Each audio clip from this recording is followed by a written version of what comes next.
Satu hari di zaman satu raja dahulu, dia tengok ada satu orang berbaring di bawah pokok, bernaungkan kepada daun di pokok itu. Berbaring dengan bantal tangan. Lepas tu dia bangkit dan ambil dia punya beg, ambil ada roti kering. Ambil roti kering tu, di depannya ada air sungai yang mengalir jernih.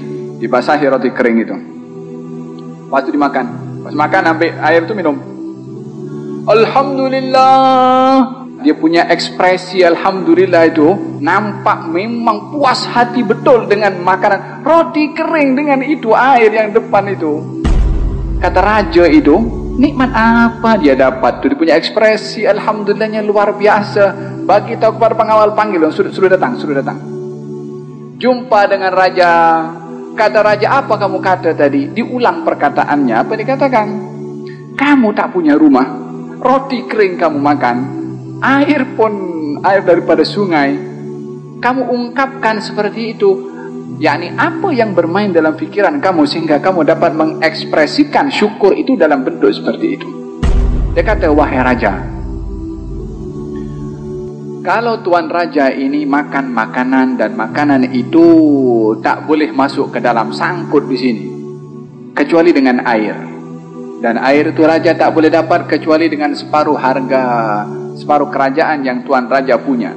Adakah tuan raja akan beli air itu dengan separuh kerajaan tuan? Dia kata, ya, tak akan aku nak biarkan makanan sangkut di sini. Wahai tuan raja, kalau air yang sudah diminum itu tak boleh keluar kecuali dibeli dengan separuh lagi kerajaan kekayaan tuan raja, adakah tuan raja akan beli? Dia kata, ya, siapa yang nak tahan sakit tak boleh buang air kecil. Kata orang itu, kalau begitu kekayaan tuan raja nak dibandingkan dengan segelas air dan nikmat buang air belum memadai. Saya dapat itu naungan free, dapat air free, dapat roti. Bukankah itu adalah sebesar-besar nikmat yang Allah bagi? Yang di istana tak merasakan nikmat yang hanya makan, yang tidur di bawah pokok itu. Laisal ghina, bukan kekayaan itu bikasratil arad, dengan banyaknya kita punya kaya, harta yang disimpan. La, bukan itu. Walakin al-ghina, orang yang kaya adalah ghina nafas, hatinya kaya. Dengan yang ada cukup makan hari ini, alhamdulillah.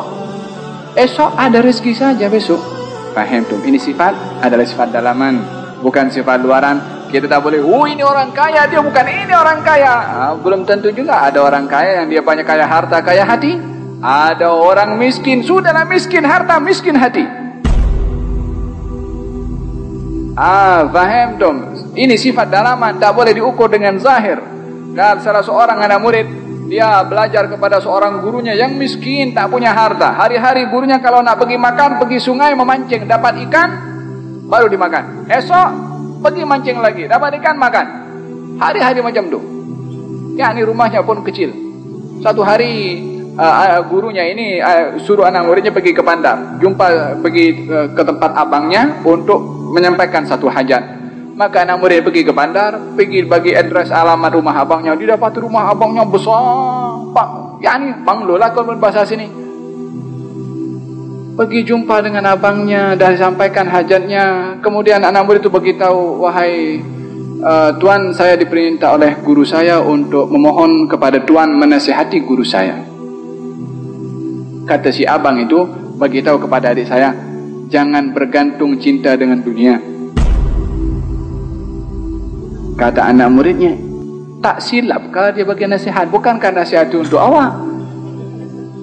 Tapi dia tak cakap pasal hormat kepada, sebab yang kaya rumahnya besar, bukan kereta lah, walhasil kekayaannya pun luar biasa.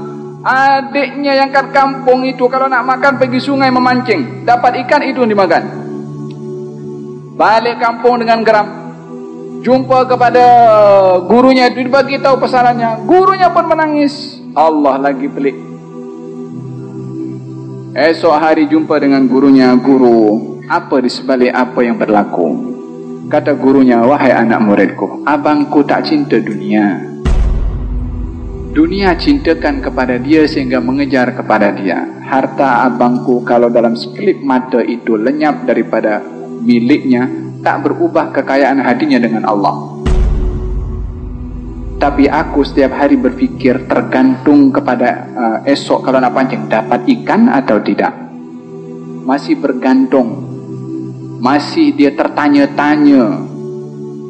Idzan ukuran kekayaan itu adalah di dalam sini. Laisal ghina, bukan kekayaan yang sebenar. Bikathratil mal atau bikathratil arad, dengan banyaknya harta yang disimpan. La, bukan itu. Tapi ghina adalah kekayaan di dalam hati. Wallahu a'lam.